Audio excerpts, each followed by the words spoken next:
extiendo una cordial bienvenida a todas las familias que nos visitan, ¿verdad? Los hermanos del final, pero también nuestros hermanos que están asistiendo con nosotros, sean bienvenidos a la casa de Dios. Pues cada uno de ustedes, hermanos, ¿verdad? Siéntanse gozosos, contentos, hermanos, por alabar el nombre de nuestro Dios en esta mañana.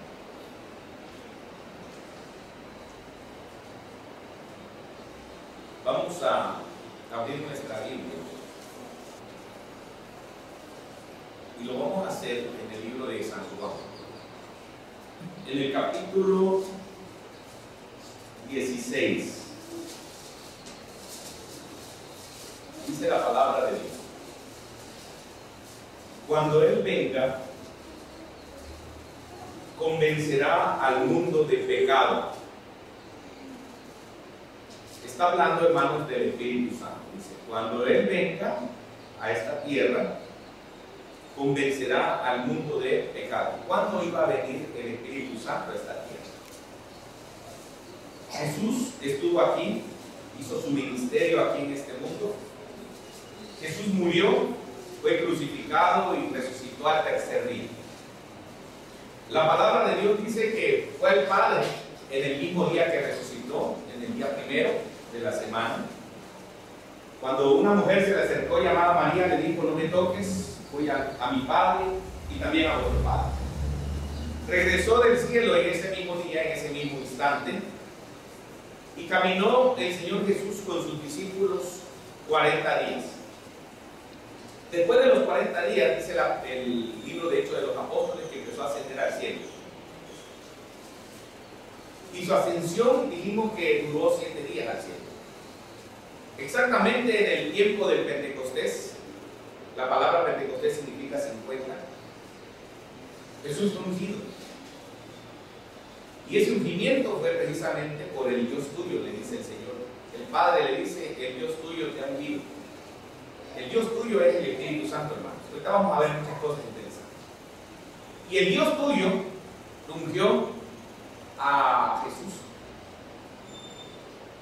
Y el Espíritu Santo fue derramado en esta tierra. Por eso en este versículo dice: cuando Él venga. O sea que Jesús hizo una transacción. Jesús se fue al cielo en carne y vino a suplirlo, por decirlo de alguna manera, el Espíritu Santo. Muchos se han preguntado, ¿verdad?, ¿por qué Jesús tardó 7 días para ascender al cielo? Saben, hermanos, que antes de que Jesús fuera carne, Jesús fue espíritu. Tal vez no me dé tiempo, hermanos, de mostrar eso con la Biblia, pero lean por favor el libro de Génesis capítulo 6 y el libro de Primera de Pedro, ¿verdad?, el capítulo 3, y van a encontrar que Jesús fue espíritu antes de ser carne. Si nos da tiempo lo vamos a ver más a rato. Pero Jesús hace la transacción y dice la Biblia, y le dice Jesús: cuando Él venga, o sea, cuando venga el Espíritu Santo, convencerá al mundo de pecado, de justicia y de juicio. Vean que dice el versículo 9. Da la respuesta, da el significado o el concepto de pecado. De pecado, por cuanto no creen en mí. Verso 10. De justicia, por cuanto voy al Padre y no me veréis más. Verso 11.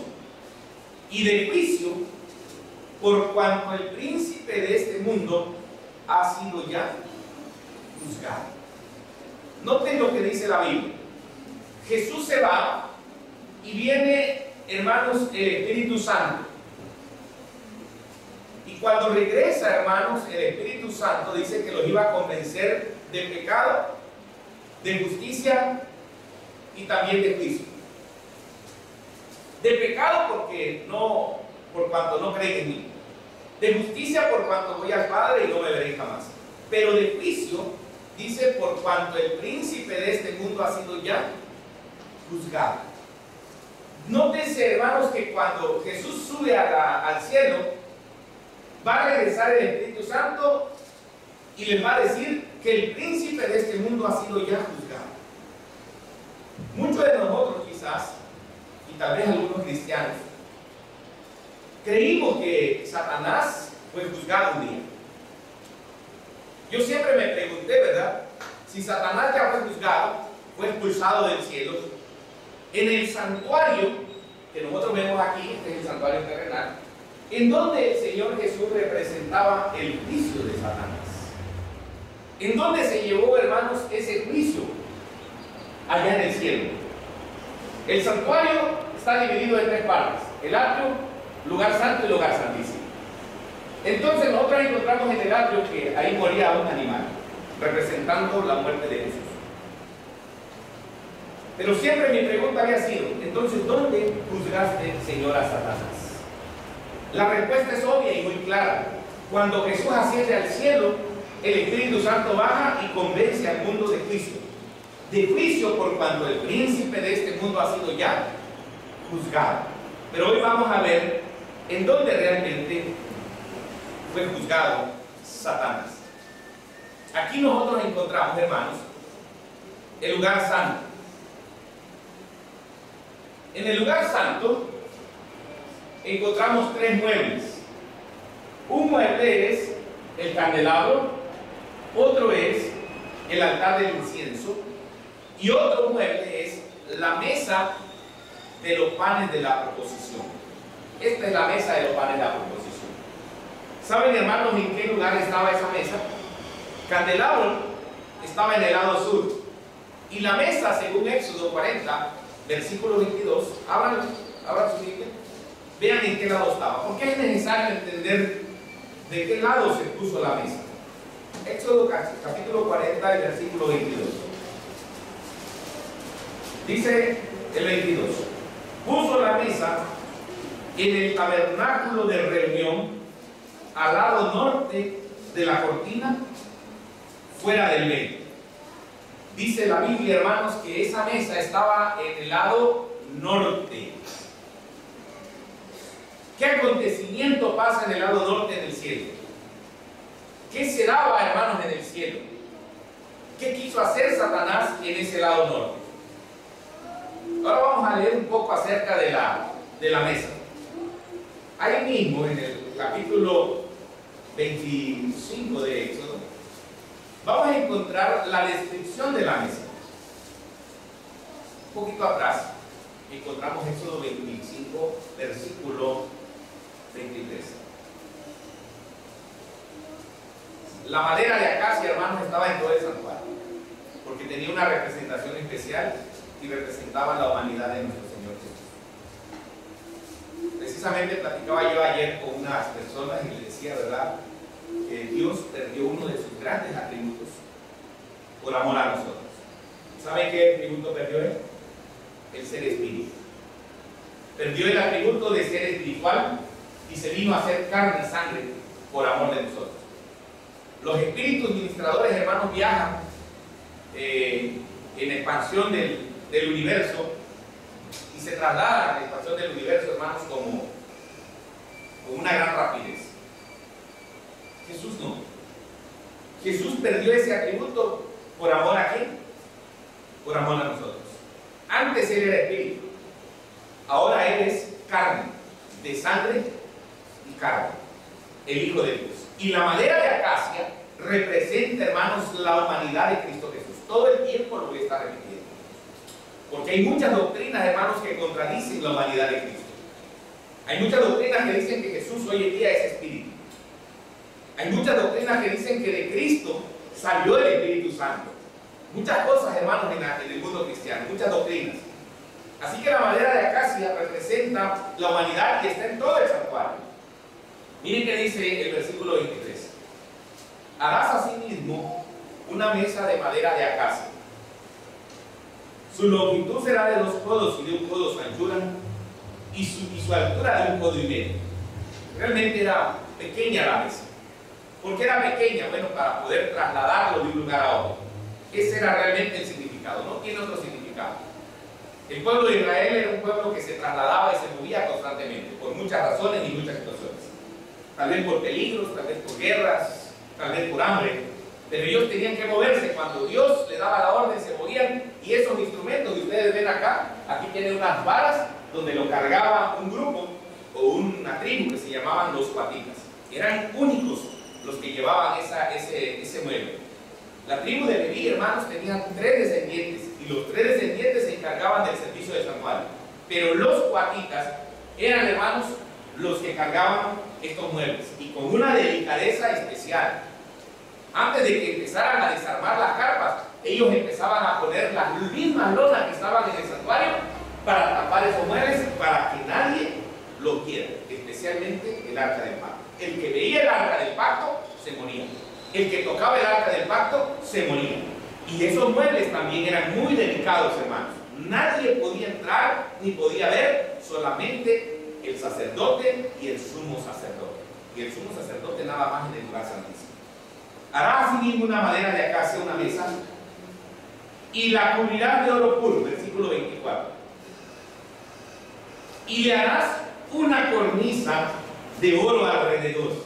Fíjense, hermano, que esta mesa tenía una cornisa. Una cornisa es como una coronita. Así que esta mesita tenía una coronita alrededor de ella. Una cornisa, una corona. Pero no solamente tenía una, miren lo que dice. Le harás también una moldura alrededor de un palmo menor de anchura. Y harás a esa moldura una cornisa de oro alrededor. Así que ¿cuántas cornisas tenía la mesa?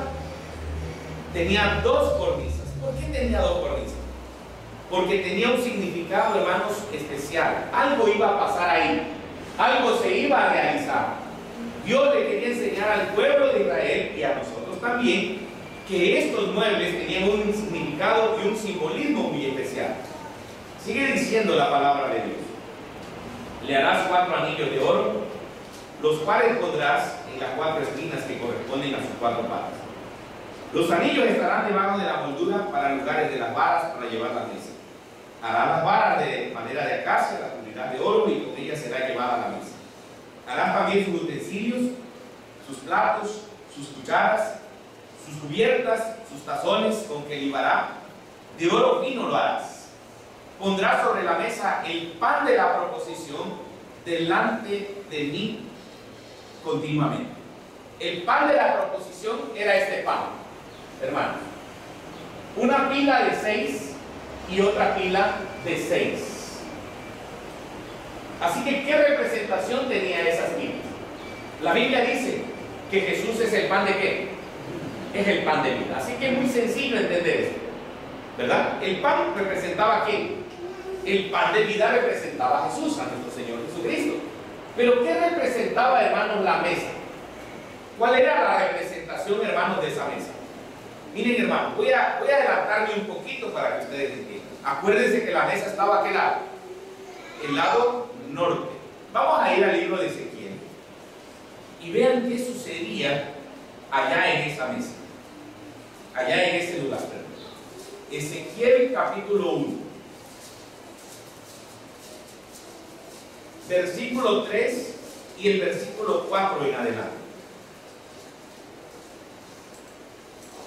Vino palabra de Jehová al sacerdote Ezequiel, hijo de Buzi, en la tierra de los caldeos, junto al río Quebar. Estaba viendo una visión en el río Quebar.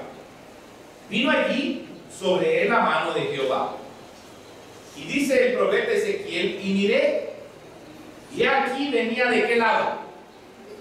Del norte, un viento tempestuoso y una gran nube, como un fuego envolvente, y alrededor de él un esplendor, y en medio del fuego algo que parecía como bronce refulgente. Ustedes sigan leyendo y van a encontrar, ¿verdad?, a seres deformes, con 4 caras, con ruedas. Pero esa visión estaba siendo en el río Quebar.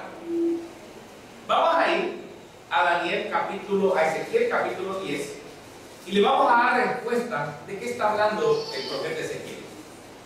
Ezequiel dice que vio la visión en el río Quebar y dice que miró que venían del lado norte como un viento tempestuoso. Venían animales, ¿verdad? Venían seres con cara de animales, con 4 alas, con 4 ruedas, una rueda sobre otra rueda estaban dando vuelo. Pero vamos a darle respuesta para que ustedes vean qué eran esos seres. Ezequiel 10, y versículo 20. Estos eran los mismos seres vivientes que vi debajo del Dios de Israel junto al río Quebar. O sea, esta visión era la misma visión, o eran los mismos seres que había visto en el capítulo 1 y en el versículo 4. Y conocí, dice Ezequiel, que eran ¿qué cosa? Eran ángeles, eran querubines. Así que, hermanos, en el lado norte se presenta algo especial. Aquí la mesa estaba en el lado norte, y dice la Biblia en el libro de Ezequiel que en el lado norte los ángeles bajan a la tierra como ministradores. Así que esta mesa representa, hermanos, a los ángeles. Lo vamos a ver más profundamente. Esta mesa es una representación de los ángeles, y no solamente una representación de los ángeles, sino una representación de un trono. Y cuando hablamos de trono, estamos hablando de juicio. Y los ángeles venían del lado norte, bajaban y venían, y bajaban y venían, ministrando, hermanos, a los seres humanos, ministrando a Dios hacia los seres humanos. ¿Me explico? Eso era la representación, hermanos, de la mesa. Para entender, hermanos, este tema, vamos a estudiar un tema que yo le titulé el engendrado, ¿verdad? Eso lo encontramos en el libro de Hebreos, capítulo 1 y el versículo 5. Vayan a la Biblia y vamos a leer capítulo 1 de Hebreos y el versículo 5. Porque a cuál de los ángeles dijo Dios jamás. Y le dice el Señor, mi hijo eres tú. ¿Y cómo le dice a él? Yo te he engendrado hoy, y otra vez yo seré el padre, y él me será a mi hijo. Me gusta dar este tema y repetirlo constantemente, hermanos, porque estamos tratando de dar a entender, hermanos, que Jesús, hermanos, no fue creado, y Jesús no es un Dios menor, más pequeño, hermanos, que el Padre. Pero muchos cristianos hoy en día toman el texto de Hebreos 1:5 y dicen, mira, Jesús fue engendrado, porque la Biblia lo dice, mi hijo eres tú, yo te he engendrado. Así que un engendramiento, como leemos aquí, lo saqué del diccionario, significa engendrar o dar a la existencia, es sinónimo de fecundar, de reproducir, y es sinónimo de crear. Entonces, cuando yo voy al diccionario y encuentro la palabra engendrar, dice que engendrar significa dar a la existencia y procrear. Y muchos cristianos agarran y dicen, mire, hermano, Jesús fue creado, ¿verdad? Jesús fue procreado por Dios. ¿En dónde? No, pues tal vez en el cielo. Se meten en un terrible problema, hermanos, porque en el cielo no hay nadie que haya engendrado a Jesús. Entonces dice, no fue en el cielo. Jesús fue engendrado aquí en la tierra por la Virgen María. Vamos a leerlo, pero le voy a dar la diferencia. Miren qué dice el libro de San Mateo. San Mateo, esto lo encontramos en el capítulo 1 y el versículo 10.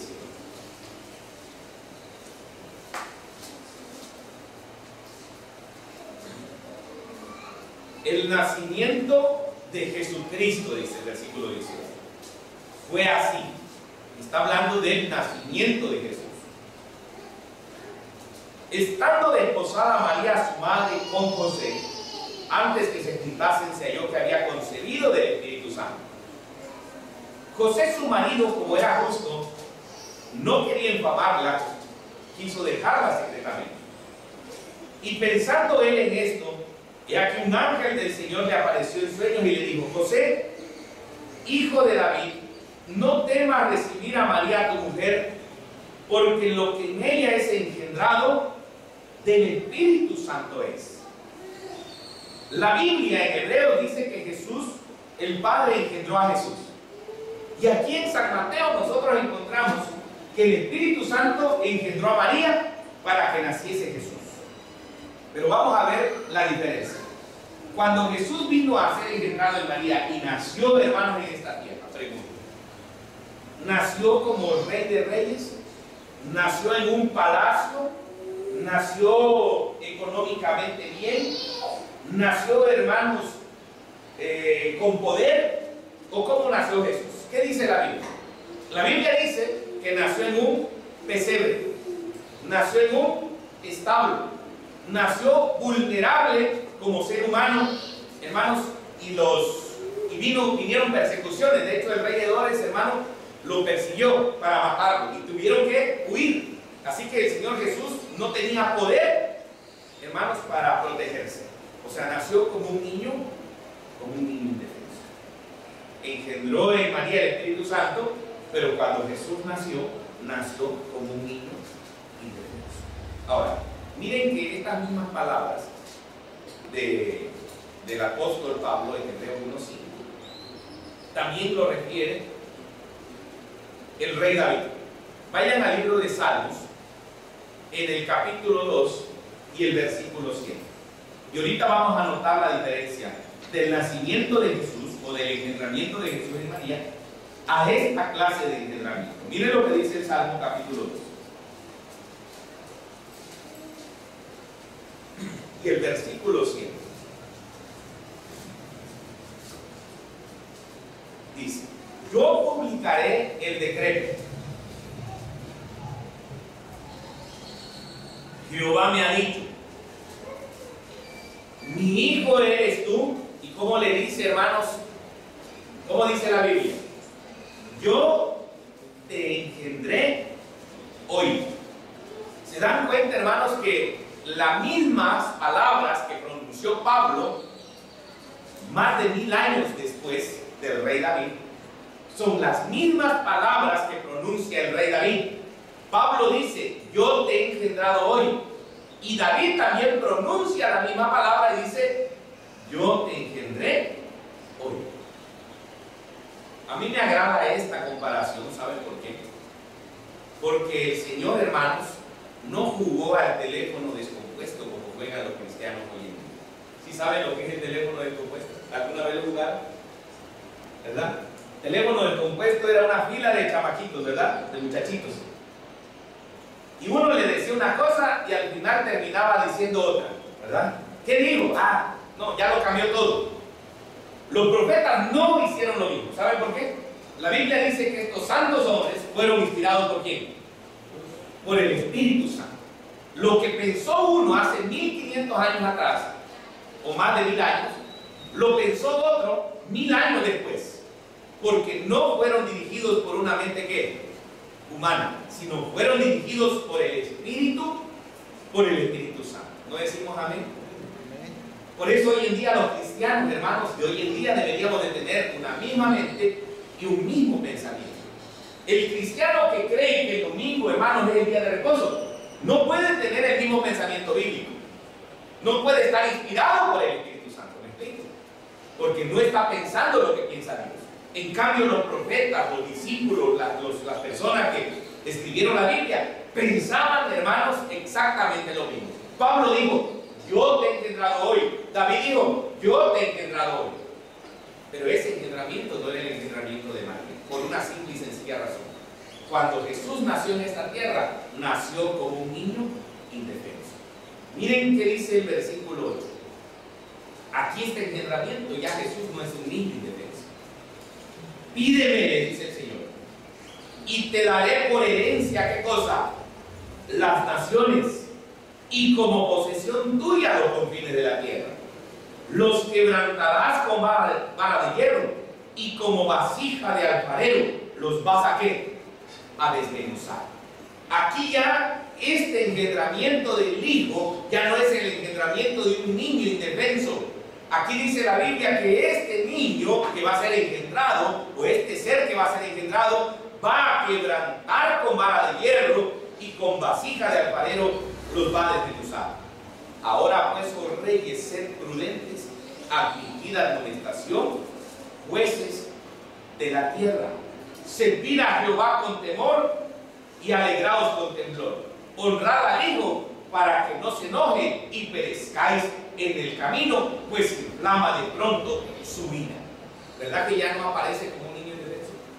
Entonces, cuando David y el apóstol San Pablo estaban hablando del engendramiento, ¿De qué clase de engendramiento, hermanos, estaba hablando? Y miren, hermanos, que no solamente David y el apóstol San Pablo lo pensó. Hechos de los apóstoles, hermanos, ellos tenían ese mismo concepto y ese mismo conocimiento. Vamos a abrir, hermanos, nuestra Biblia. Aquí hay una pregunta, dice, ¿cuándo comenzó ese engendramiento? Vamos a definir primero qué era ese engendramiento. ¿Qué clase de engendramiento se está refiriendo ahí el Señor? Pero vamos a definir también cuándo comienza ese engendramiento. Vayan a Hechos, capítulo 13, y el versículo 32 y el versículo 33.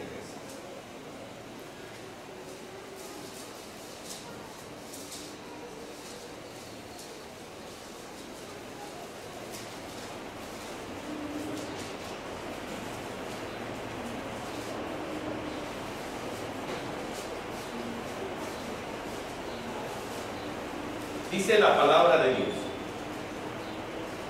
Están hablando los apóstoles, ¿verdad? Y nosotros, dice, están hablando los apóstoles. Y nosotros también os anunciamos el evangelio de aquella promesa hecha a nuestros padres. Dicen los apóstoles, nosotros estamos anunciando un evangelio. Ese evangelio fue una promesa que se le hicieron a nuestros padres. Luego ellos dicen, la cual Dios ha cumplido a los hijos de ellos. ¿Quiénes eran los hijos de esos padres? Nosotros, dice la Biblia. O sea, los apóstoles están poniendo en cuenta ahí.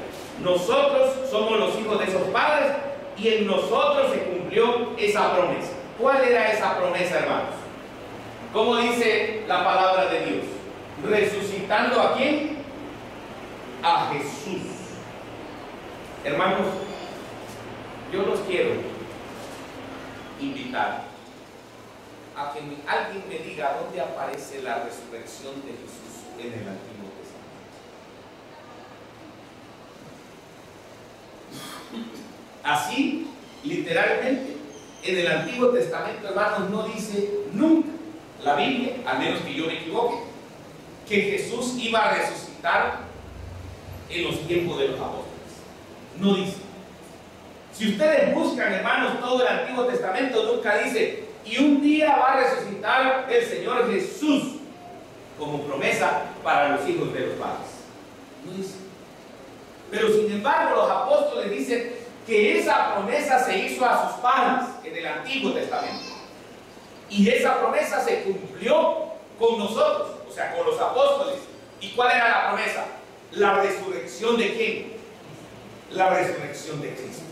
Pero esa resurrección, hermanos, no aparece en el Antiguo Testamento. Quizás alguno de ustedes me diga, ¿sí aparece? Claro que sí aparece. Hay una fiesta que se llamaba la fiesta de las primicias, o la fiesta de las gavillas mecidas, pero no dice que Jesús iba a resucitar. La fiesta habla de un símbolo de la resurrección de Cristo, pero no dice Jesús va a resucitar. Por eso muchos entienden, hermanos, que Jesús resucita por esa fiesta de las gavillas mecidas. Pero más de eso, hermanos, ya no dice más la Biblia. Pero sin embargo, cuando David hablaba del engendramiento, ¿de qué creen que estaba hablando? ¿De qué estaban hablando? ¿De la resurrección de qué? De la resurrección de Jesús. Miren lo que dice.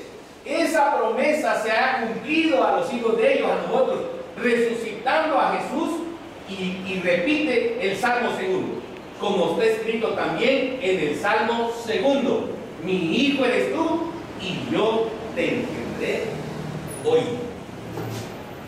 ¿Se dieron cuenta de eso? Así que ese engendramiento, hermanos, no era el engendramiento de María. ¿Por qué le llama el apóstol Pablo y David, yo te he engendrado hoy? Porque lo dice el mismo apóstol Pablo. Miren qué dice Hebreos. Vayan al libro de Hebreos, capítulo 1. El versículo 5 es el que leímos anteriormente, pero ahora vamos a leer el versículo 6.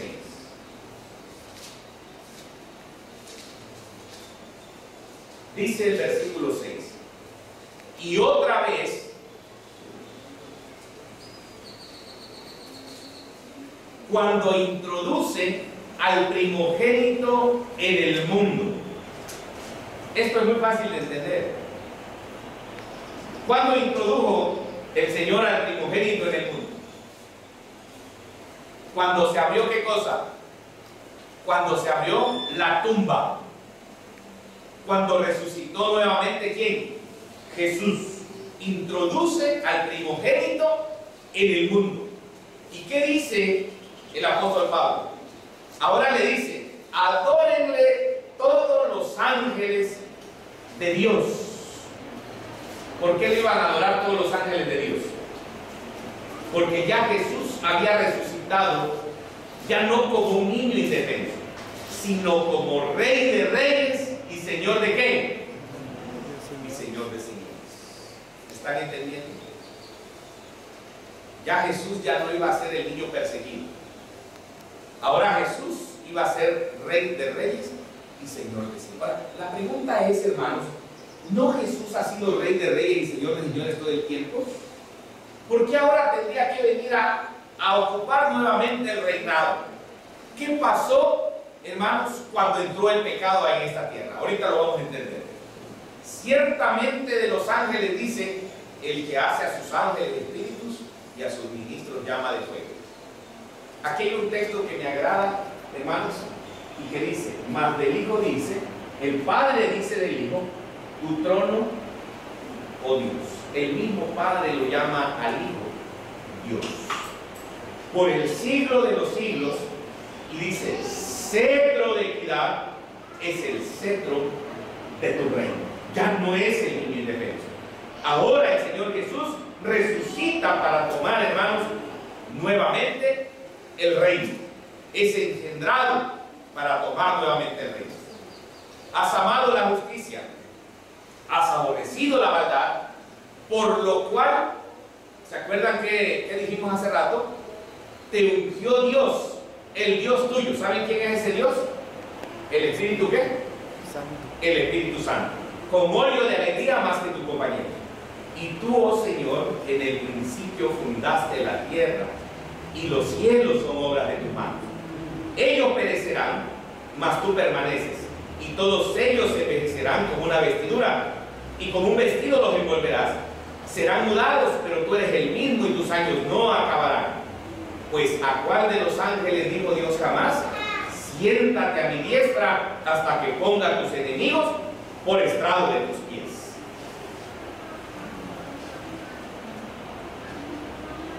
¿Cómo dice aquí? Hermanos, el Hijo está sentado, ¿a dónde? A la diestra del Padre. Una pregunta sería, hermanos, ¿cuándo se sentó el Hijo a la diestra del Padre? Cuando ascendió al cielo y pronunció las palabras: y cuando Él venga, convencerá. ¿Quién iba a venir, dijimos? El Espíritu Santo. Y cuando Él ascendió, hizo el intercambio, vino el Espíritu Santo, y el Hijo, hermanos, se sentó a la diestra del Padre. Miren lo que dice el Salmo 110, versículo 1. Ahora en su Biblia, en el Salmo 110.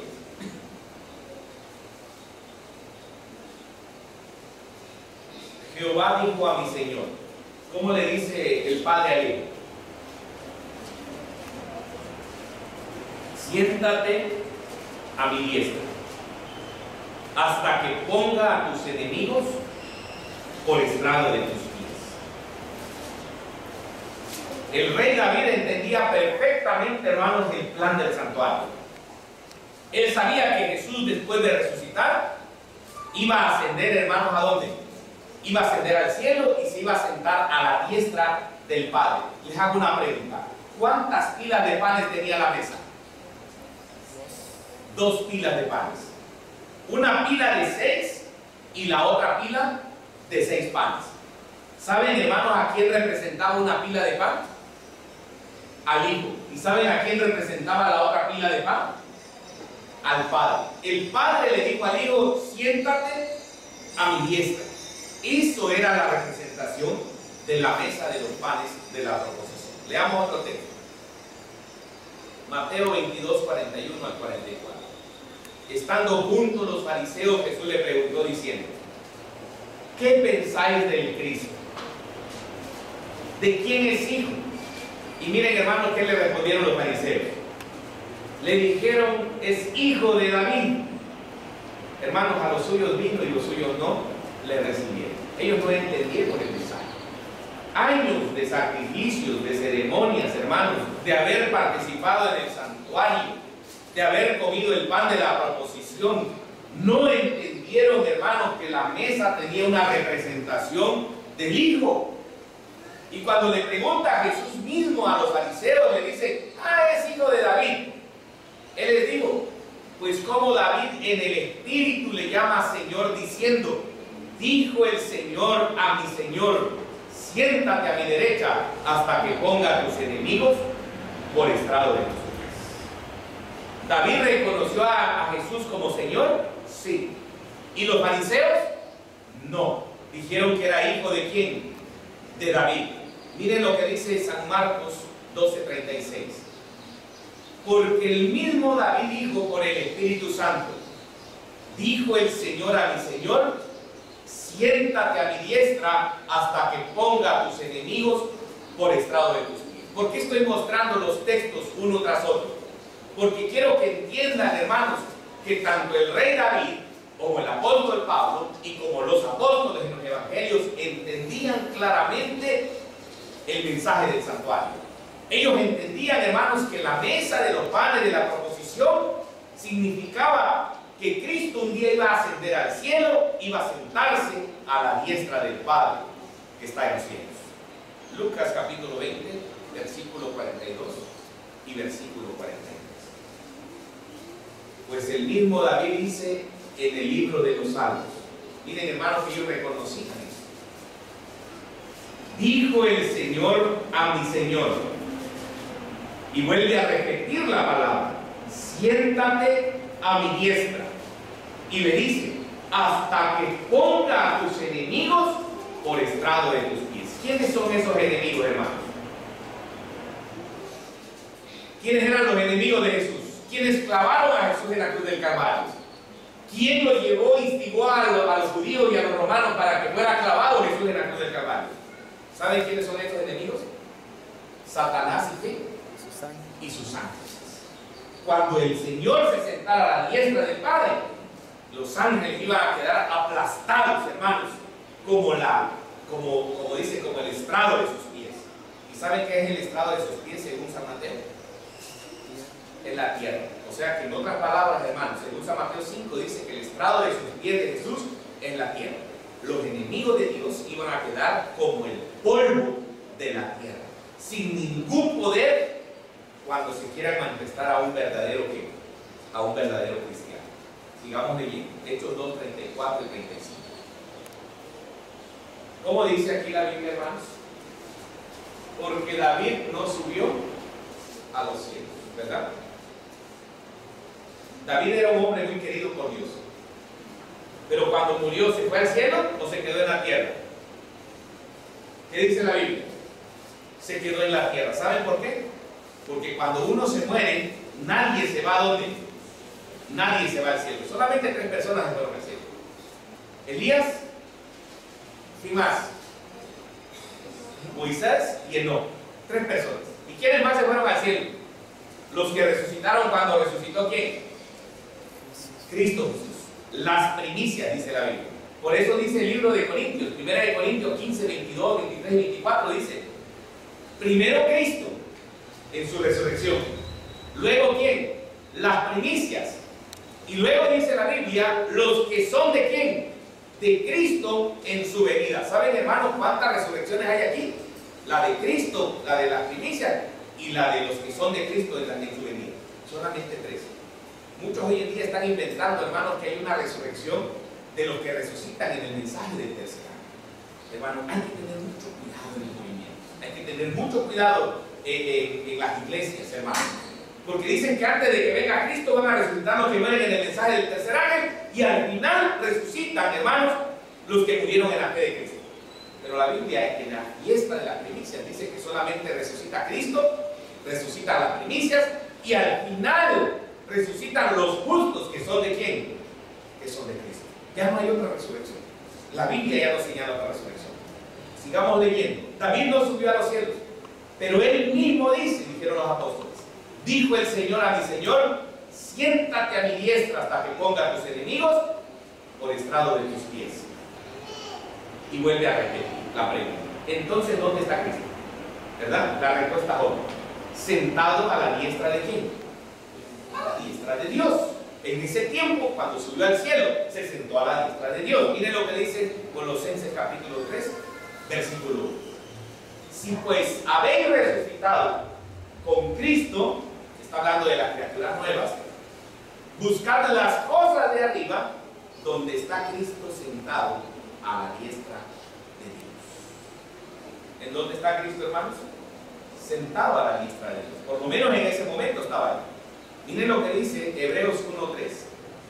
El cual, siendo el resplandor de su gloria y la imagen misma de su sustancia, y quien sustenta todas las cosas con la palabra de su poder, habiendo efectuado la purificación de nuestros pecados por medio de sí mismo, se sentó a la diestra de la majestad de las alturas. Hebreos 8:1. Ahora bien, el punto principal de lo que venimos diciendo es que tenemos tal sumo sacerdote, el cual se sentó a la diestra del trono de la majestad de los cielos. Hebreos 10:12 al 13 repite lo mismo. Constantemente, hermanos, el apóstol San Pablo repetía estas palabras. ¿Por qué repetía estas palabras? Porque él reconocía el santuario, porque él reconocía la obra que Dios o Jesús estaba haciendo en nuestro favor. Pero Cristo, habiendo ofrecido una vez para siempre un solo sacrificio por los pecados, como dice el apóstol San Pablo, se ha sentado a la diestra de Dios, de ahí en adelante esperando hasta que sus enemigos se han puesto por estrado de sus pies. Así que, hermanos, voy a poner aquí el santuario para que ustedes me entiendan.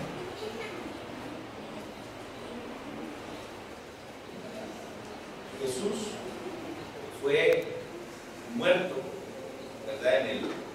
En el atrio. El atrio representa, hermanos, la tierra. Aquí lo vamos a señalar.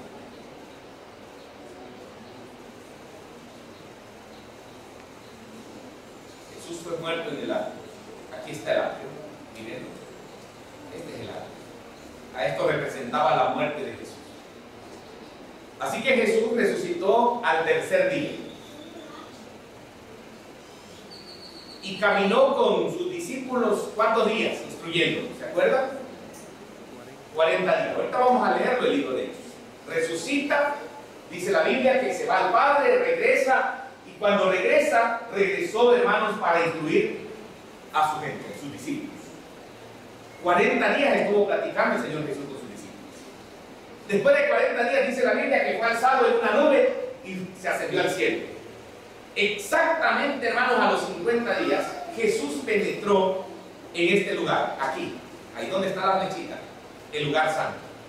Cuando Jesús penetra a ese lugar, el Señor, hermanos, le dice, el Padre le dice a Jesús, siéntate a mi diestra. Miren, hermanos, que la mesa nos representa perfectamente lo que estamos estudiando. El Padre le dice a Jesús, lo vuelvo a señalar, aquí está la mesa, siéntate a mi diestra. Una pila de pan representaba al Padre y la otra pila de pan, ¿a quién representaba? A mí. Por eso cuando dice siéntate a mi diestra hasta que ponga a tus enemigos por estrado de ¿qué? Por estrado de tus pies. Así que Jesús en el año 31 ascendió al cielo, hermanos, y la Biblia dice, hermanos, que se sentó a la diestra del Padre. ¿Cuál fue el propósito? Vamos a seguir leyendo. ¿Cuánto tiempo duró ese engendramiento? Miren cuánto tiempo duró ese engendramiento. Vayan al libro de Efesios, capítulo 1 y el versículo 20. Efesios 1:20. La cual operó en Cristo, dice el apóstol, resucitándole de los muertos y sentándole a su diestra en los lugares celestiales. Jesús resucita, inmediatamente se va al cielo y se queda allá, ¿verdad que no? Llegó al cielo y volvió a bajar y se quedó con sus discípulos 40 días. Un texto más, San Marcos 16, 9 y 19. Habiendo pues resucitado Jesús por la mañana, el primer día de la semana, apareció primeramente a María Magdalena, de quien había echado 7 demonios. Y el Señor, después que les habló, o sea, habló Jesús con los discípulos, fue recibido arriba en el cielo y se sentó a la diestra de Dios. ¿Cuántos días habló Jesús con sus discípulos, hermanos? Aquí está el párrafo que habíamos dicho. Hechos capítulo 1, versículo 3. Miren cuánto tiempo habló el Señor Jesús, a quien también, después de haber padecido, se presentó vivo con muchas pruebas indubitables, apareciéndoseles durante ¿cuántos días, hermanos? Léanlo aquí. 40 ¿qué? Y hablándoles acerca del reino de Dios. Jesús resucita, se va al cielo, regresa y empieza a platicar 40 días ¿con quién? Con sus discípulos. La pregunta es, el engendramiento representa, hermanos, la resurrección de Jesús, pero ¿cuánto tiempo dura ese engendramiento? Y habiendo dicho estas cosas, después de los 40 días, viéndolo de ellos, fue alzado y le recibió una nube que le ocultó de sus ojos. ¿Saben cuánto tiempo tardó esa ascensión de Jesús hacia el cielo? Lo dijimos hace rato. ¿Cuánto tiempo tardó? 7 días, ¿verdad? ¿Ustedes saben por qué? Saben, hermanos, que la hermana Juan dice que cuando Jesús venga por segunda vez, su aparición, hermanos, a esta tierra tardará también 7 días, según el libro de Apocalipsis capítulo 8 y versículo 1. Jesús ya no se podía trasladar, hermanos, como un rayo, ¿verdad? Como lo hacen los ángeles. No sé si se acuerdan de la historia de Felipe. Felipe estaba sentado durmiendo en algún lugar y de repente se le aparece un ángel y le dice: mira, Felipe, vete para allá. Allá hay un eunuco que anda estudiando la Biblia y necesita conocer de la palabra de Dios. Agarró el ángel, hermano, y como un rayo se fue de un lugar a otro. Y Felipe también se logró trasladar. Lo llevó el ángel inmediatamente. Pero porque la Biblia dice que ellos son, ¿qué cosa? Espíritus ministradores. Jesús, gracias a nosotros, ¿verdad? Al amor que nos tiene a nosotros, un día dejó de ser un espíritu y pasó a ser, ¿qué cosa? Pasó a ser rey. Lean el libro de Génesis y lean el libro de Pedro. ¿O quieren leer?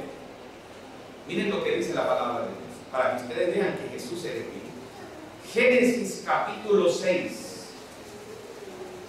versículo 3. Miren qué interesante lo que dice la Biblia. Estamos hablando del diluvio, hermanos. Génesis 6, capítulo 3, versículo 3. ¿Qué dice el Señor acerca de los antediluvianos? Y dijo Jehová: no contenderá, ¿qué cosa? Mi espíritu con el hombre para siempre, porque ciertamente es carne, mas serán sus días 120 años. ¿Saben qué dijo Jehová?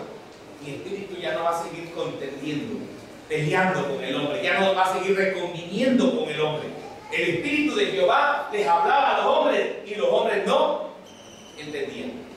Así que decidió Dios destruir la tierra. ¿Cuánto tiempo le dio a los antediluvianos? 120 ¿qué? 120 años.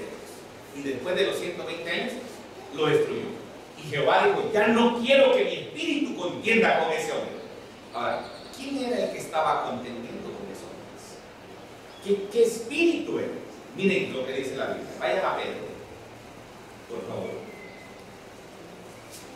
Y miren lo que dice el apóstol San Pedro. Está después de Hebreos, Santiago, capítulo 3. Y el versículo 18, 19 y 20. Jesús no siempre fue carne. Jesús, antes de ser carne, hermanos, fue espíritu. Miren lo que dice el versículo 18. Porque también Cristo padeció una sola vez por los pecados. ¿De quién está hablando? Del Señor Jesús. Porque también Cristo padeció una sola vez por los pecados. Porque también Cristo padeció una sola vez por los pecados. ¿Está hablando de quién? Del Señor Jesucristo. El justo por los injustos, para llevarnos a Dios, siendo a la verdad muerto en la carne, pero vivificado en el espíritu. Miren lo que dice el versículo 19. En el cual también fue y predicó a los espíritus encarcelados. ¿Quién predicó, hermanos, a los espíritus encarcelados? Dice la Biblia que fue Jesús. ¿Y quiénes eran esos espíritus encarcelados? Miren que dice el versículo 20. Los que en otro tiempo desobedecieron, cuando una vez esperaba la paciencia de Dios en los días de Noé, mientras se preparaba el arca, en la cual pocas personas, es decir, 8, fueron salvadas por agua. ¿Quién era ese espíritu que dijo Jehová, no contenderá mi espíritu con el hombre? ¿Quién era, hermanos? ¿El mismo qué? El mismo Jesús. ¿Entendieron eso? Ese espíritu que estaba contendiendo con el hombre en el tiempo de Noé, dice Pedro que era Cristo, que predicó, hermanos, a los espíritus encarcelados. Porque antes de ser carne, Jesús era ¿qué cosa? Espíritu. Hermanos, yo le tengo un agradecimiento especial a ese atributo que Jesús tenía. ¿Saben por qué? Porque Jesús, hermanos, perdió su omnipresencia. Él está ministrando en el cielo como un ser humano como nosotros. ¿Entendieron eso? ¿Gracias a quién? A que entró el pecado a esta tierra. ¿Por amor a quién? Por amor a nosotros. Ahora Jesús, hermanos, ya no puede trasladarse de un lugar a otro. Por eso, hermanos, dice la Biblia que Jesús ascendió al cielo. Y cuando Él ascendió al cielo, el Espíritu Santo bautizó a Jesús. Y dice la Biblia, cuando Él venga, ¿quién iba a venir? El Espíritu Santo. El que está hoy con nosotros no es Jesús, ni el Padre. ¿Saben quién está con nosotros hoy? El Espíritu Santo, que es el mismo Dios. Ese Espíritu Santo iba a convencer al mundo de pecado, de justicia y también de qué. Y también de Cristo. Todos estos perseveraban unánimes en oración y ruego, con las mujeres, con María la madre de Jesús y también con sus hermanos. Hechos capítulo 2, versículo 1 dice: cuando llegó el día del Pentecostés, 7 días de la ascensión de Cristo al cielo, más 3 días, hermanos, que Jesús penetró en los atrios celestiales, llegamos exactamente al día del Pentecostés. ¿Qué significa Pentecostés? 50 días, 40 días de platicar con sus discípulos y 10 días más que le llevó llegar al cielo. Completamos los 50 días. ¿Y qué pasó, hermanos, en el cielo? ¿Qué dice ahí? Jesús fue ungido. Miren lo que dice aquí. Hebreos 1:9 dice: has amado la justicia y aborrecido la maldad, por lo cual te ungió Dios, el Dios tuyo, con óleo de alegría más que tus compañeros. Jesús, al ascender al cielo, inmediatamente el Espíritu Santo fue derramado sobre él. Eso lo encontramos en un salmo. Cuando es ungido Aarón, y ese aceite que era símbolo del Espíritu Santo recorre todas sus barbas de Aarón. Esa era la representación del ungimiento de Cristo, hermanos, allá en el cielo. Y mientras Jesús estaba siendo ungido en el cielo, dice la Biblia que los discípulos recibieron como lengua de ¿qué? Como lengua de fuego aquí en esta tierra. ¿Saben, hermanos, que las lenguas de fuego son pequeñas? ¿Cómo se le llama a ese derramamiento? ¿La lluvia qué? La lluvia temprana. Eran apenas goterones del Espíritu Santo. La hermana Pai dice que si la lluvia temprana fue gloriosa, la lluvia tardía, hermanos, será más gloriosa que la lluvia temprana. ¿Cuántos decimos amén? El Espíritu Santo, hermanos, será derramado con todo su poder en estos últimos tiempos. ¿Saben por qué no lo hemos recibido? Porque no estamos ¿qué? Porque no estamos preparados. Porque no hemos hecho cambio en nuestra alimentación. Porque no hemos estado orando para recibir el Espíritu Santo. Porque no hemos hecho cambio en nuestra vida interior. Estamos viviendo como vive ¿qué cosa? Como vive el mundo. Hermanos, ¿quieren seguir postergando, hermanos, la venida, el derramamiento del Espíritu Santo, la lluvia tardía? Queremos seguir postergando, hermanos, porque la lluvia temprana se derramó y los discípulos hicieron una tremenda obra en esa ocasión. Pero hoy será más gloriosa la lluvia tardía. El Espíritu Santo será derramado con un gran poder en este tiempo. Miren lo que sigue diciendo, Salmo 45, 6 y 7. Tu trono, oh Dios, es eterno y para siempre. Cetro de justicia es el cetro de tu reino. Has amado la justicia y aborrecido la maldad. Por tanto, te ungió Dios, el Dios tuyo, con óleo de alegría, más que a tus compañeros.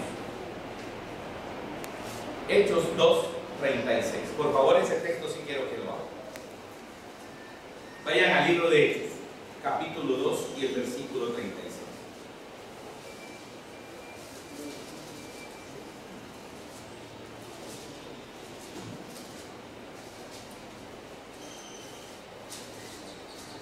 Aquí el apóstol San Pablo, hermanos, estaba hablándole a la multitud, a los judíos que habían llegado en el día del Pentecostés. Palabras poderosas les estaba diciendo. Pablo también entendía, hermanos, que Jesús, al ascender al cielo, antes del Pentecostés, se iba a sentar a la diestra del Padre. Y mira cómo le llama el apóstol Pedro a Jesús. Le dice a todos los judíos: sepa pues ciertísimamente toda la casa de Israel, que a este Jesús, a quien vosotros crucificasteis, le dice, Dios le ha hecho Señor y le ha hecho ¿qué? Le ha hecho Cristo. ¿Saben lo que significa la palabra Cristo, hermanos? Ahí lo dice. ¿Qué significa la palabra Cristo? Ungido. Jesús asciende al cielo y el Espíritu Santo lo unge. Y el apóstol Pedro entendía bien que cuando Jesús ascendiera al cielo iba a ser ungido por el Espíritu Santo. Ya lo ungió el Señor, dice Pedro. Lo hizo Señor y lo hizo Cristo. Lo ungió en los atrios celestiales. Y ahí termina el engendramiento. ¿Saben por qué? Porque cuando ascendió Jesús al cielo y se sentó a la diestra del Padre, obtuvo las dos autoridades que se le habían dado a Adán. ¿Saben ustedes cuáles eran las dos autoridades que se le había dado a Adán? No. Se le dio que fuese rey o príncipe de la tierra. Y se le dio la otra autoridad de ser sacerdote en el mundo. ¿Ustedes reconocen a alguien que tiene esas dos autoridades hoy en día? ¿Saben quién tiene esas dos autoridades hoy en día? En el mundo. Aquí en el mundo. En el cielo lo tiene Cristo. Pero aquí en el mundo, ¿saben quién lo tiene? ¿Quién es sacerdote de una iglesia a nivel mundial? El Papa. ¿Y quién es el gobernante de su nación en el Vaticano? El Papa. Él tiene las dos ¿qué? Representaciones.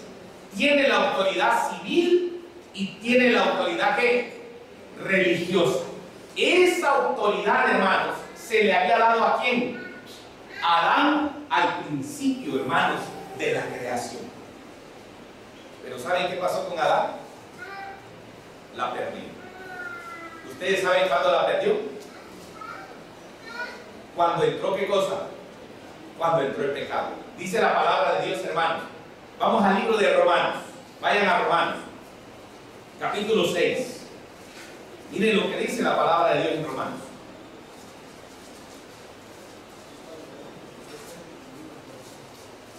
Versículo 16. Romanos 6:16. ¿No sabéis que si os sometéis a alguien como esclavo para obedecerle, sois esclavo de aquel a quien obedecéis, sea del pecado para muerte o sea de la obediencia para justicia? Adán se sometió ¿a quién? A Satanás. Y cuando Adán se somete a Satanás, le otorga ¿qué cosa? Le otorga el poder. Le dice a Jesús: ¿sabes qué, Jesús? Yo no te quiero como mi rey. Yo no te quiero como mi dueño. Ahora yo le entrego la autoridad ¿a quién? A Satanás. Y Satanás dice: pues a mí me parece muy bien esa autoridad, ¿verdad? Porque el que iba a los astros celestiales era Adán. Cuando había una reunión allá en el lado norte, ¿se acuerdan dónde estaba la mesa? Cuando hay una reunión de ángeles y el Señor se presenta, hermanos, con sus santos ángeles, el que iba antes del pecado era Adán. Allá estaba representándonos a todos nosotros, a la tierra, ¿verdad?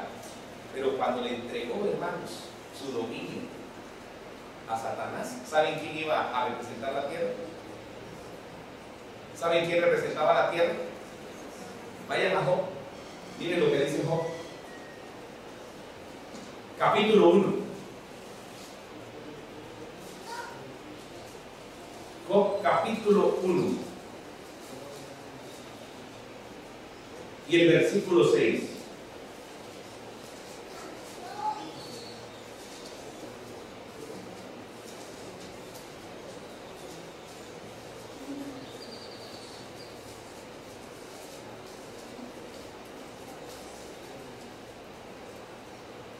Miren qué dice: un día vinieron a presentarse delante de Jehová los hijos de Dios, entre los cuales vino también ¿quién? Satanás. Ya le había arrebatado el reino ¿a quién? Adán. Y ahora Adán ya no iba a los astros celestiales. Ahora el que iba era ¿quién? Era Satanás. Allá llegaba Satanás a presentarse en los astros celestiales. Él se había convertido en ese momento en representante civil y en representante religioso ¿de quién? De la tierra. Así que para que Satanás quedara destituido de esta tierra, tuvo que venir a morir Cristo, hermanos, por nosotros, para arrebatarle nuevamente ¿qué cosa? Para arrebatarle el reino. Miren lo que dice el libro de San Marcos, o San Lucas, perdón. Vayan a la Biblia, vayan a los evangelios. En el capítulo 4, San Lucas capítulo 4, miren cómo se sentía, hermanos, el diablo con esta tierra. Está hablando ahí del desierto, cuando Jesús estaba en el desierto. Satanás se quería aprovechar, hermanos, del hambre de Jesús, del sacrificio que estaba haciendo Jesús. Jesús, lleno del Espíritu Santo, volvió al Jordán, y fue llevado por el Espíritu al desierto. Por 40 días era tentado por el diablo, no comió nada en aquellos días pasados, los cuales tuvo hambre. Entonces el diablo le dijo: si eres hijo de Dios, y estas piedras que se conviertan en pan.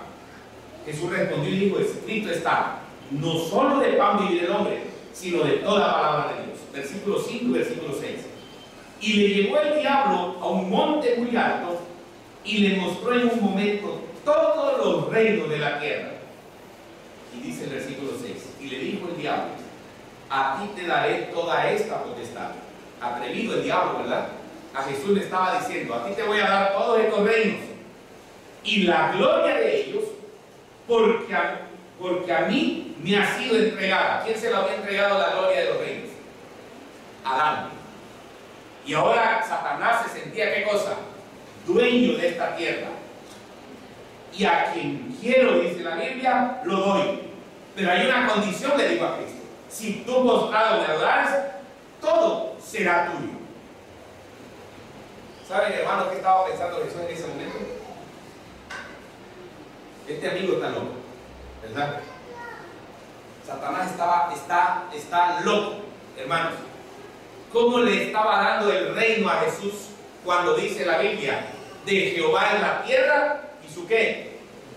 Hermanos, ¿de quién es este mundo? ¿Del diablo o de Dios? Pero el diablo dice: este es mío. A mí me lo dio Adán y ahora yo si quiero te lo doy a ti, pero me tienes que adorar postrado. Y Jesús dijo, no, dentro de poco voy a morir en la cruz del Calvario. Dentro de poco el Señor Padre me va a sentar a su diestra. ¿Y sabes cómo vas a quedar tú, Satanás? Aplastado.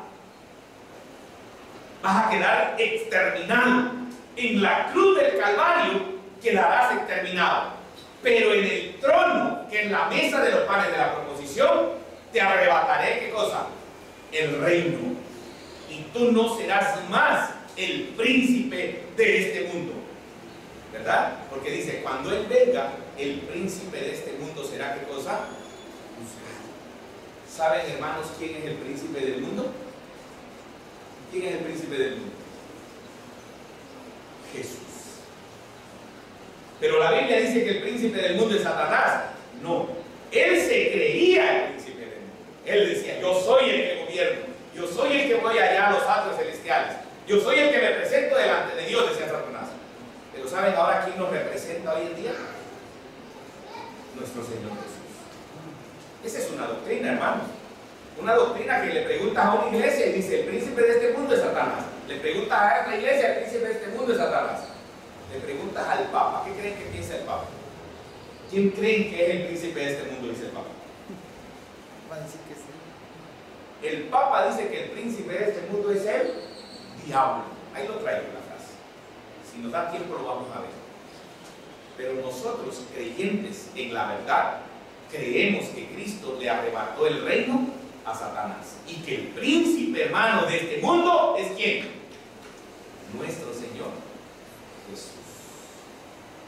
¿Saben, hermanos, por qué tenía dos cornisas la mesa? ¿O dos coronitas? Porque precisamente Jesús le arrebata a Satanás las dos autoridades. La autoridad civil y la autoridad religiosa. Miren lo que dice Hebreos 5, 5 al 6. Así tampoco Cristo se glorificó a sí mismo, haciéndose sumo sacerdote, sino el que le dijo, tú eres mi hijo, yo te he engendrado hoy, como también dice en otro lugar, tú eres sacerdote para siempre, según el orden de ¿quién? De Melquisedec. Un texto más, donde Jesús entró por nosotros como precursor, hecho sumo sacerdote para siempre, según el orden de ¿qué? De Melquisedec. ¿Por qué menciona el orden de Melquisedec? Miren lo que dice Hebreos 7, 1 al 3. Vuelve a mencionarlo y dice, porque este Melquisedec, rey de Salem, sacerdote del Dios Altísimo, que salió a recibir a Abraham, que volvía de la derrota de los reyes, y le bendijo. Está hablando no de Melquisedec, está hablando de Jesús. Dice la Biblia, sin padre, sin madre, sin genealogía, que ni tiene principio de día, ni fin de vida, sino que es hecho semejante al Hijo de Dios, permanece sacerdote para siempre, según el orden ¿de qué? De Melquisedec. Juró Jehová y no se arrepentirá.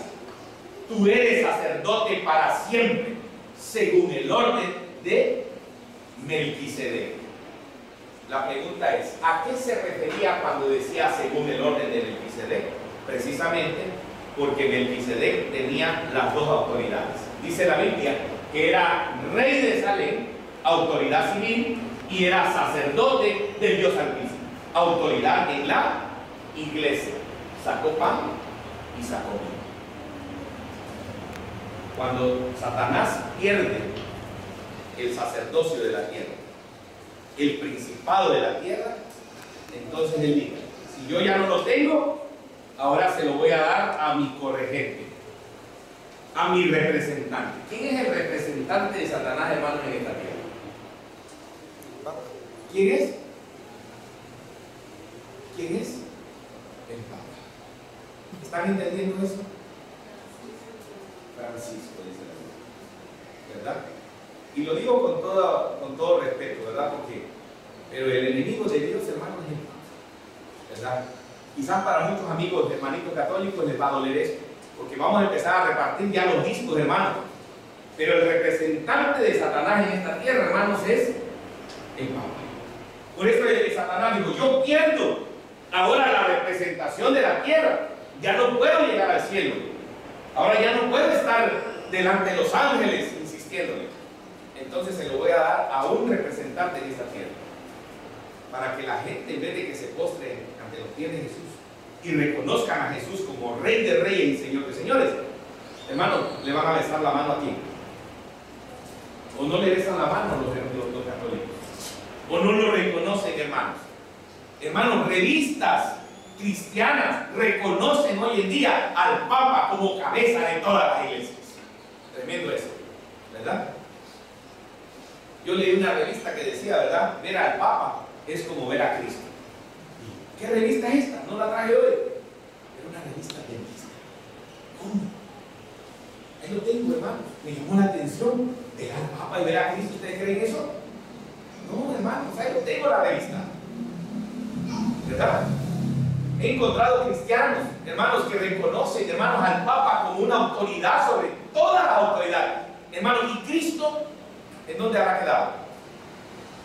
Jesús, hermanos, cuando asciende al cielo y se sienta a la diestra del Padre, toma el reinado y toma el sacerdocio según el orden de ¿qué? El orden de Melquisedec, ¿verdad? Esto es lo que ya dijimos hace rato. A Adán se le había dado ese reinado. Miren lo que dice, nada más vamos a leer el Salmo capítulo 8, versículo 3, para que ustedes vean que a Adán se le había dado. Y Satanás se lo arrebató. Y Jesús le arrebata el reino aquí a Satanás. Miren lo que dice el Salmo.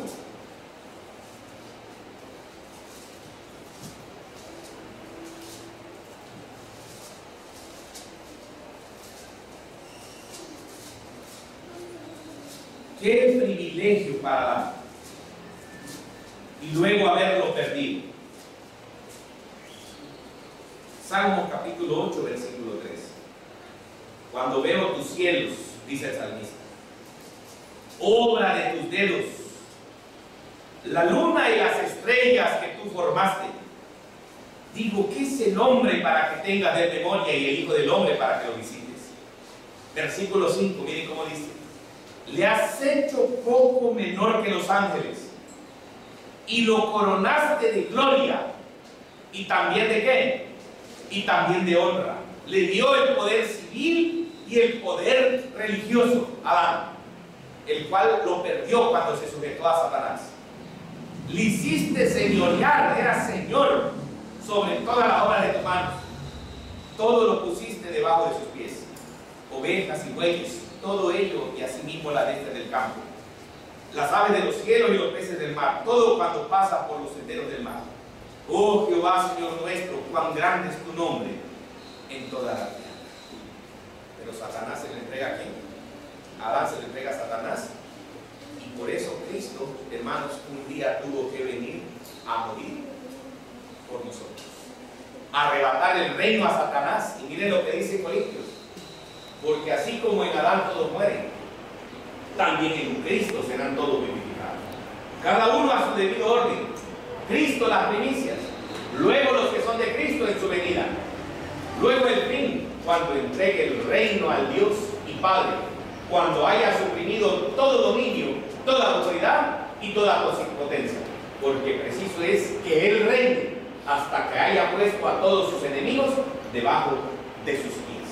Por eso hay un himno que se llama En Sion Jesús hoy reina, porque le arrebató, hermanos, el reinado ¿a quién?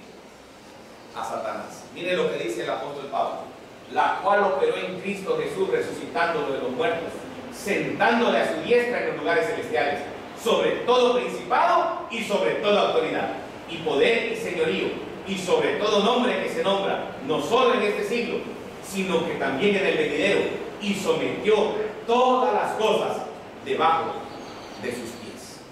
Miren lo que dice el libro de Colosenses, capítulo 1. Vayan a Colosenses, capítulo 1.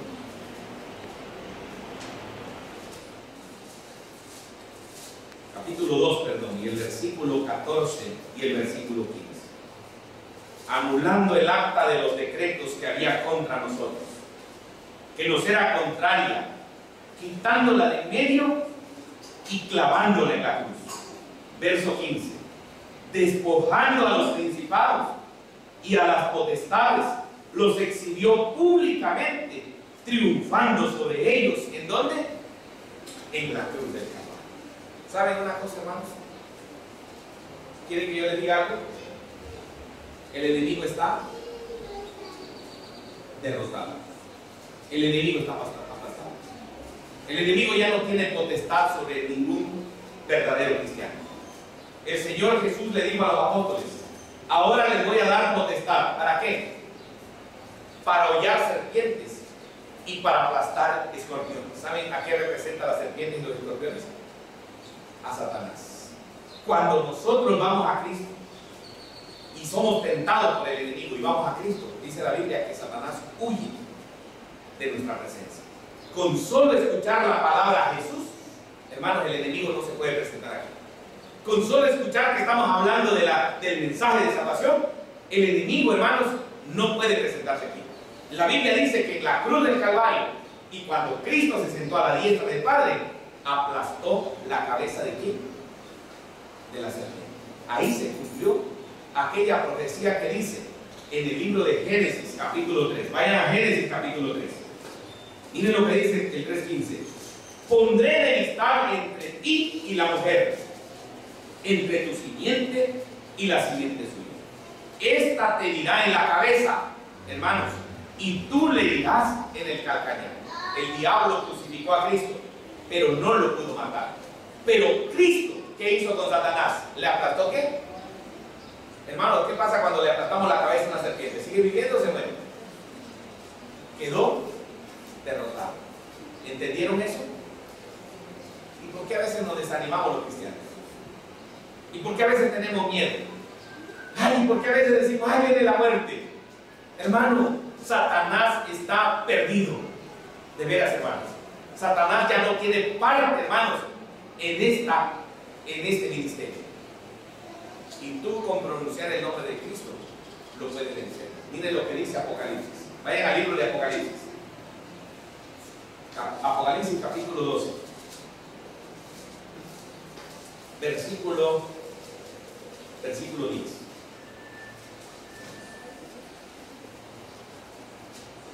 Apocalipsis capítulo 12, versículo 10. Entonces, dice, oí una gran voz en el cielo que decía: ahora ha venido la salvación, el poder y el reino de nuestro Dios y la autoridad de su Cristo. Porque ha sido lanzado fuera el acusador de nuestros hermanos. ¿Quién era el acusador de nuestros hermanos? Satanás. Hermanos, Satanás llegaba a los atrios celestiales a presentarse, pero no llegaba a platicar cosas buenas. Llegaba a instigar a los demonios, a los ángeles, perdón, santos. Llegaba a meterles ideas y decirles, ¿sabe qué? Dios no tiene la razón, yo tengo la razón, y un día voy a establecer mi trono en el cielo. Ahorita vamos a leer Isaías capítulo 12. Ha sido lanzado fuera el acusador de nuestros hermanos, el que los acusaba delante de nuestro Dios día y noche. Verso 11. Ellos le han vencido por medio de la sangre del Cordero y de la palabra del testimonio de ellos. ¿Cuántos de ustedes sabían, hermanos, que también los ángeles vencieron por medio de la sangre de Cristo? No solamente vino Jesús por el mundo, sino también, hermanos, los ángeles vencieron por medio de la sangre de ¿quién? De Cristo. Porque los ángeles, hermanos, se sentían confundidos cuando llegaba este ser y los confundía, y los ángeles decían, entonces ¿quién tendrá la razón? ¿Lo tiene el diablo? ¿Lo tiene Lucifer? ¿O lo tiene Jesús? Pero cuando Satanás crucificó a Jesús en la cruz del Calvario, a los ángeles se les cayeron las vendas de los ojos y vieron, hermanos, cuán horrendo es el enemigo de Dios. Cuán malo es Satanás, cuán perverso es que tuvo la osadía de llevar a Cristo Jesús hasta la muerte, a la cruz del Calvario. Y los ángeles quedaron, ¿qué cosa? Liberados. Pero miren qué pasa en el versículo 13, en el versículo 12. Por lo cual, alegraos cielos y los que moráis en quién. Hay de los moradores de ¿dónde? De la tierra y del mar, porque el diablo ha descendido a vosotros con gran ira, sabiendo que le queda ¿cuánto tiempo? fue expulsado del cielo, pero ¿saben a dónde lo expulsó? Al abismo. El abismo, hermanos, era la tierra, estaba desordenada y vacía.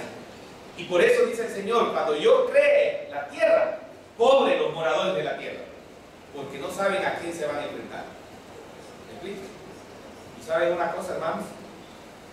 Vamos a Isaías capítulo 12. Por eso es necesario que nosotros diariamente, hermanos, oremos. Isaías capítulo 14. Les hago una pregunta. ¿Se acuerdan dónde estaba la mesa de los panes de la proposición? ¿En qué lado? ¿En qué lado? En el lado norte.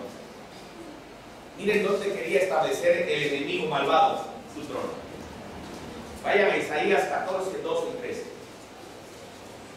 Dice la Biblia: ¿cómo caíste del cielo, oh lucero hijo de la mañana? Está hablando de Satanás.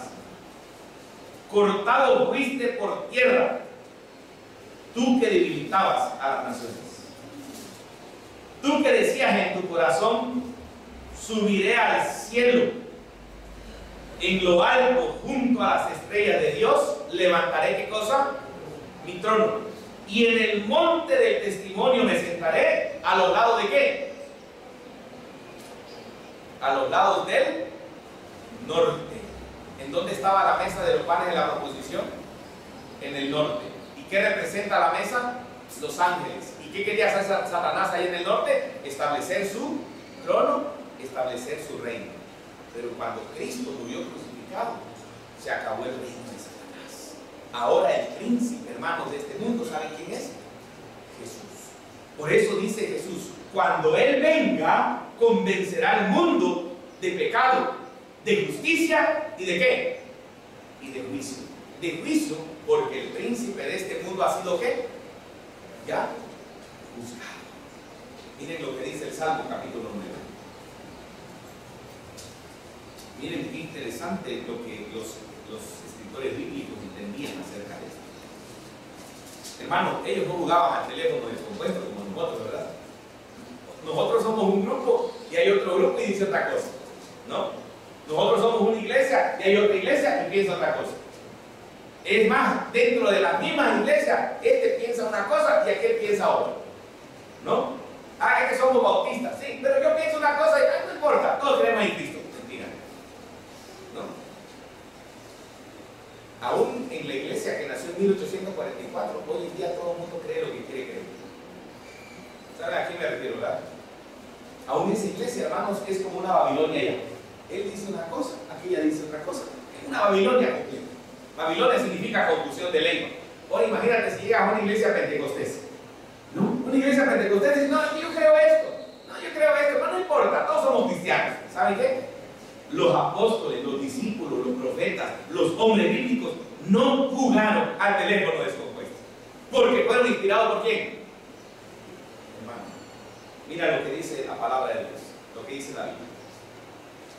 Salmo 9, versículo 4. Porque has mantenido mi derecho y mi causa. Te has sentado en el trono y juzgado con justicia. ¿A quién iba a juzgar ahí? Al diablo. Miren por qué. Reprendiste a las naciones, a los mundos no caídos. Los reprendió Jesús. Se le cayeron las vendas también. ¿Y cómo dice? ¿Destruiste a quién? Al malo. Borraste el nombre de ellos eternamente. ¿Y para cuándo? Y para siempre. ¿Saben por qué dice borraste eternamente el nombre de ellos y para siempre? Porque el enemigo, hermanos, ya no puede ni entrar al cielo ni puede obtener la salvación. Por eso cuando fue expulsado del cielo dice que descendió con gran ira. ¿A dónde? A la tierra. Porque le queda ¿cuánto tiempo? Porque le queda poco tiempo. Si no te cuidas tú y si no me cuido yo, ¿sabes, hermano, a dónde vamos a ir a parar? Con el enemigo. ¿Me explico? Y por eso, hermanos, todo el mundo cristiano, dice la Biblia, y se postraron en pos de la bestia, ¿verdad? Todo el mundo fue en pos de ¿quién? De la bestia, engañando, hermanos, Satanás a todo el mundo, engañando a todos ¿qué? A todos los cristianos. Dice la palabra de Dios, San Juan 12, 23 al 32. Miren lo que dice. Jesús le respondió diciendo: ha llegado la hora para que el Hijo del Hombre sea glorificado. De cierto digo que si el grano de trigo no cae en la tierra y muere, queda solo. Pero si muere, lleva mucho fruto. El trigo era la cosecha de la primera fiesta, la fiesta de las primicias. La cebada era la cosecha de la segunda fiesta, el Pentecostés. Y la vendimia de las uvas era la cosecha de la última fiesta, la fiesta de las cabañas. ¿Me explico? Solamente 3 resurrecciones. Primero Cristo, luego los que son de Cristo, las primicias, y luego la última resurrección, que no va a haber más, solamente una, los justos que murieron en Cristo. Pero el trigo representa ¿a quién? A Cristo. Y dice la Biblia: si el grano de trigo no cae en la tierra y muere, queda solo. Pero si muere, lleva mucho fruto. Jesús murió, pero cuando resucitó, resucitaron un montón de gente con él. Amén. Así mismo vamos a resucitar si estamos con Cristo. Dice la Biblia: el que ama su vida la perderá, y el que aborrece su vida en este mundo para vida eterna la guardará. Si alguno me sirve, sígame, y donde yo estuviere, allí también estará mi servidor.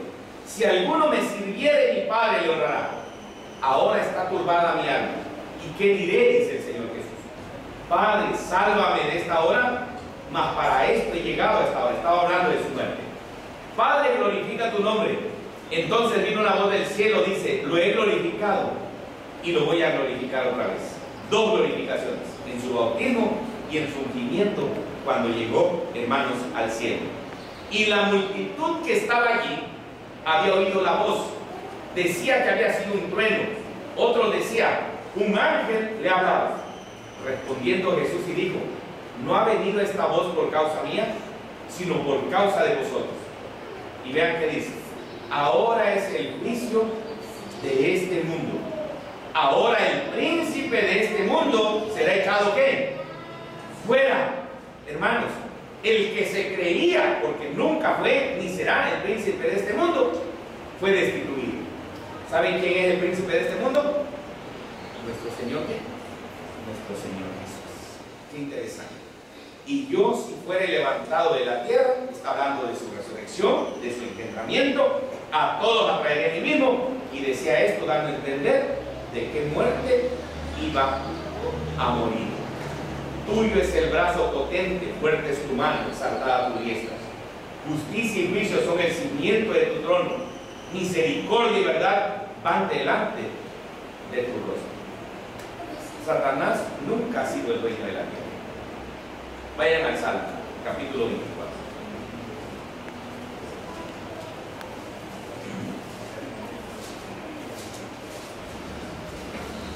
Miren, hermanos, ¿de quién es la tierra? ¿Cómo dice el Salmo 24? De Jehová es la tierra, ¿y qué? ¿Verdad? ¿Pero se acuerdan que Satanás se lo quería dar a Jesús? Se lo había arrebatado a Adán, pero nunca fue la tierra de Satanás. Nunca fue el príncipe de este mundo, hermanos, Satanás. Jesús siempre ha sido y será el príncipe de este mundo. De Jehová es la tierra y su plenitud, y el mundo de los que en él habitan. Porque él la fundó sobre los mares y la firmó sobre los ríos. ¿Quién subirá al monte de Jehová?, dice el salmista. ¿Quién estará en su lugar santo? ¿En dónde entró Jesús después de su resurrección? ¿En el lugar santo o en el santísimo? En el lugar santo. Cuando el Padre le dijo: siéntate a mi diestra. La mesa de los panes representa ese trono, representa ese lugar donde Cristo ascendió para aplastar completamente al enemigo. El limpio de manos, el puro de corazón, el que no ha elevado su alma a cosas vanas, ni jurado con engaño. Miren qué dice: él recibirá bendición de Jehová y justicia del Dios de salvación. Está hablando de Jesús. Pero en el siguiente versículo está hablando de quién? De nosotros. ¿Quieres entrar en el lugar santo? ¿Quieres entrar en el cielo? ¿Qué dice la Biblia? Tal es la generación de los que le buscan. O sea que tenemos que tener el mismo carácter que Jesús tenía, lo tenemos que tener nosotros. Si no, no vamos a entrar, hermanos, al cielo. De los que buscan tu rostro, oh Dios de Jacob. Y luego dice: alzado puertas vuestras cabezas, y alzado vosotras puertas eternas, y entrará el Rey de Gloria. ¿Quién es este Rey de Gloria? Jehová el fuerte, el valiente, Jehová el poderoso en batalla. Acababa de vencer en la cruz del Calvario al enemigo. Por eso la Biblia le dice que es poderoso en batalla. Y ese Jehová, hermanos, es Jesús. Alzado puertas vuestras cabezas, y alzado vosotras puertas eternas. Entrará el Rey de Gloria. ¿Quién es este Rey de Gloria? Jehová de los ejércitos, hermanos, es el Rey de la gloria. Ahora tenemos la certeza, hermanos, y a través de esta mesa, el Señor le había enseñado al pueblo judío el plan de salvación. Y le estaba diciendo al judío: mira, judío, esto quedó concluido ya. A partir de aquí el enemigo fue puesto por estrado de mi pies. Aplasté al enemigo en la cruz del Calvario, y lo aplasté cuando ascendí al cielo. Y el Padre me dijo: siéntate a mi diestra. Y el Padre le dio una corona como rey, y le dio otra corona como ¿qué? Como sacerdote. Tanto el rey como el sacerdote, los dos eran ungidos. Por eso esta mesa era una mesa donde había libación, derramamiento de vino, porque representaba el ungimiento, hermanos, del Espíritu Santo. ¿Me explico?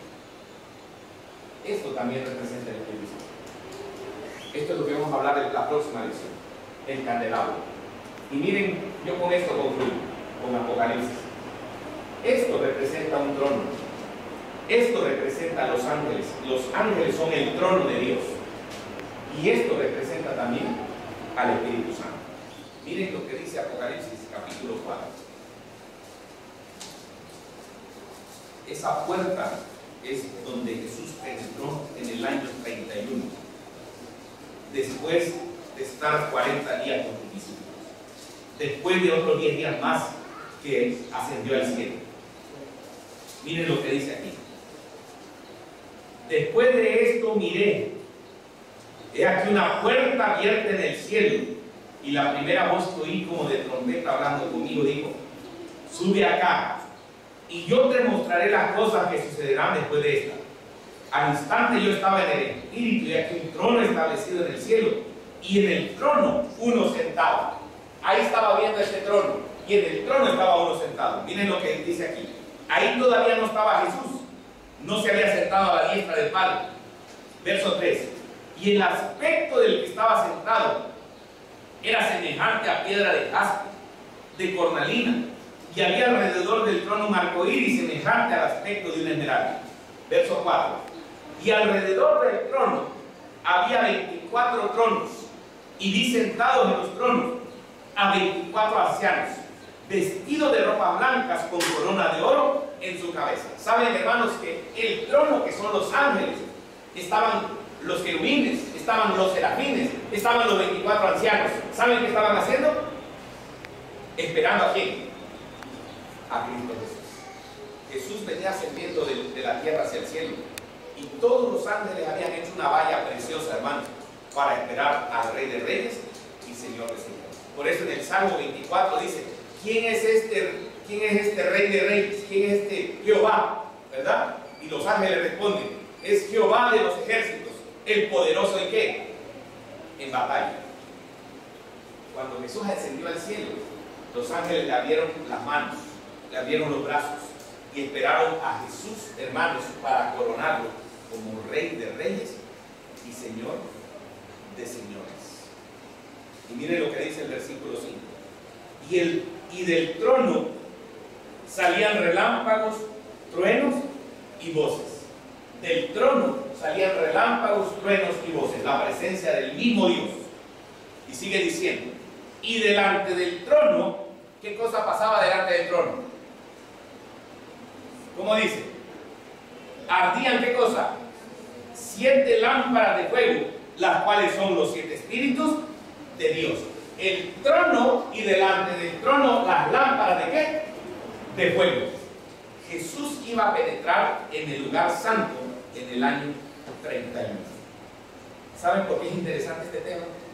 Porque hoy en día, hermanos, hay un grupo de cristianos que andan diciendo que aquí comienza el juicio investigador. Aquí no se dio ningún juicio investigador. Aquí se da el juicio de Satanás. Cuando Él venga, convencerá al mundo de pecado, de justicia y de ¿qué? Y de juicio. De pecado, porque no creen en mí. De justicia, porque cuando voy al Padre no me veréis jamás. Y de juicio, porque el príncipe de este mundo ha sido ya ¿qué? Juzgado. Y quedó ¿qué cosa? Derrotado. Entonces, ¿cuál es nuestra preocupación? ¿Verdad?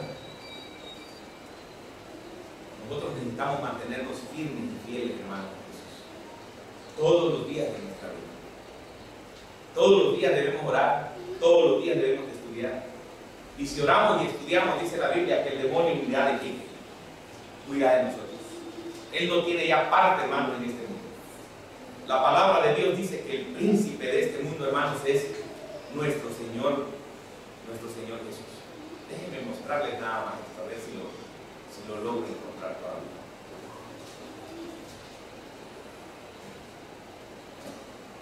Para que ustedes entiendan lo que estamos estudiando. Estamos estudiando doctrina.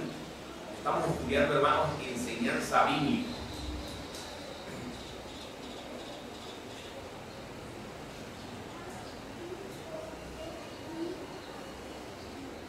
Y les quiero mostrar, hermanos, cómo piensa el mundo cristiano.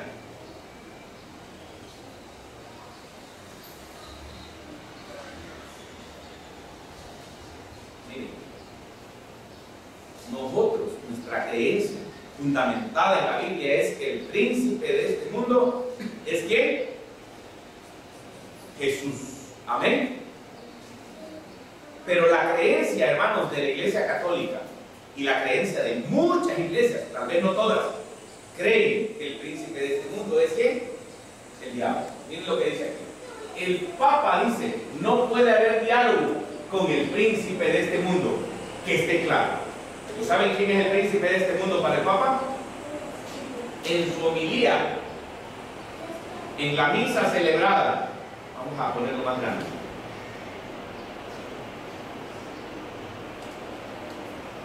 En su homilía, aquí está.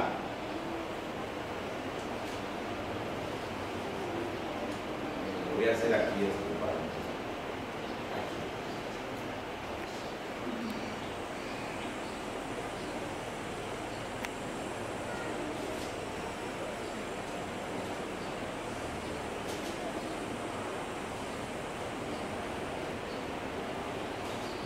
en su homilía en la misa celebrada esta mañana en la capilla de Domus Santa Marta, el Papa Francisco aseguró que no se puede dialogar ¿con quién?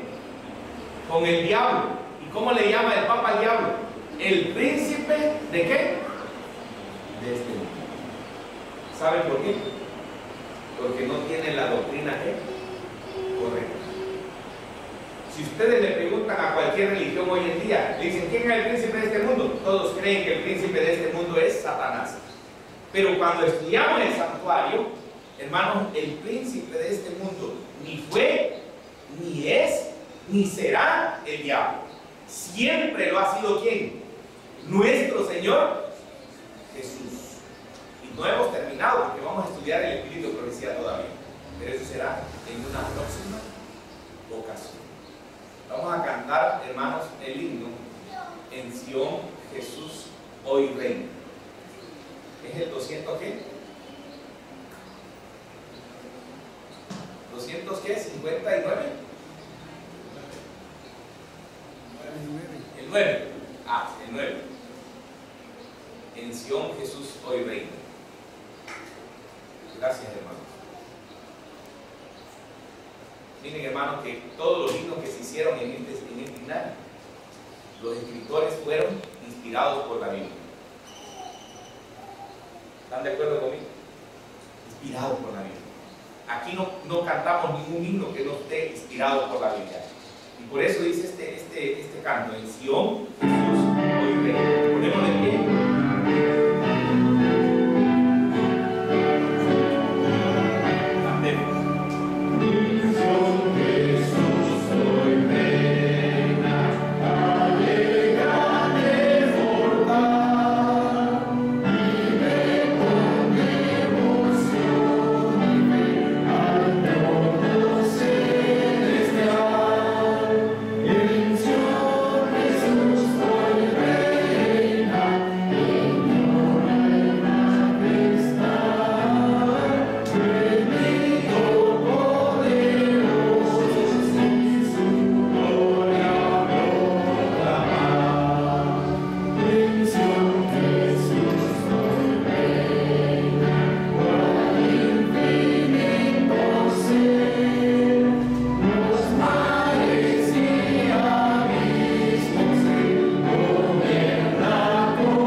todo el mundo, de todo el universo, ¿verdad?